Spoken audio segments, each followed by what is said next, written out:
Spoštovani, dobrodošli. Uvaženi, dobrodošli v Brežicah, gosti Ikš Češke.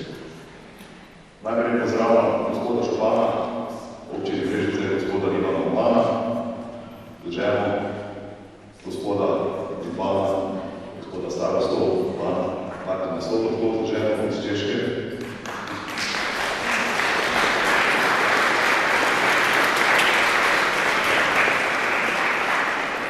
Pred nami je zanimiv dogodek posvečen letu češkega glasbe. Čeka nas velmi zanimava udavost jednoga na roku češke kulture. Leto 2024 je na Češkem obeleženo kot leto češke glasbe. V tem letu obeležujejo 200 let smrti in 140 let rojstva Petriča Smetane.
dragi kolega Daniel, spoštovani učitelji, gostje in starši, spoštovani gospod župan Martin Sobotka in spoštovana delegacija iz Dobřany.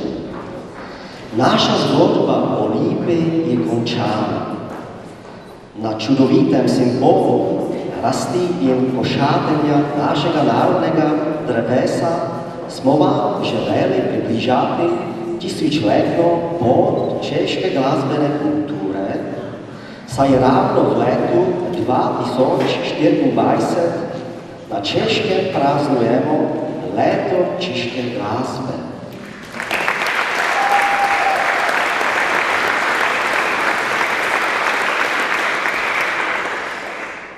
Na enem izmed koncertov na Češkem sem povedal, da je naše sodelovanje kot drevo.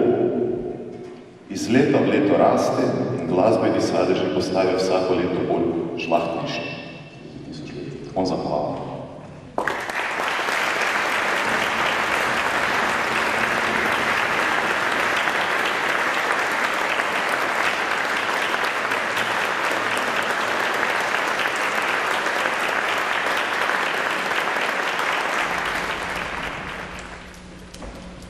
Nagradu naší populárnej glazby Zlatý slavík.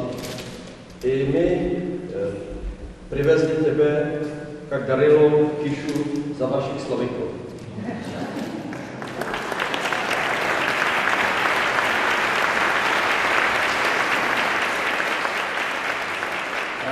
Najprej moram vam čestitati za koncert, krasno ste bili in vse čestitke. Hvala tudi Konzatu, da je pripravil nam ta prečudovit koncert. Pozdravljam seveda vse vas. Kot je že povedano, kultura je tista, ki je največ, ki nas tudi povezuje. In prav na osnovi kulture se je začelo to naše druženje oziroma povezovanje, ki že traja, kot je rekel ravnatelj, 22 let oziroma že celo nekaj več.